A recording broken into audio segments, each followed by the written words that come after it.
In this video, I'll show you how you can share a Steam game with anyone. Now, first what you need to do is you need to go into Steam, press on the Steam up here and go to Settings. Now from in here, what you're gonna do is go to Security and make sure you have the Steam Guard enabled. Now you need to enable it on your own account and also on the other account that you want to share the games with.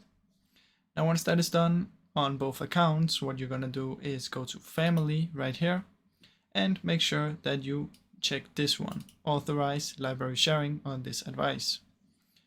Activate this one, and when you have Steam Guards on both the accounts, you will be able to see the account right here.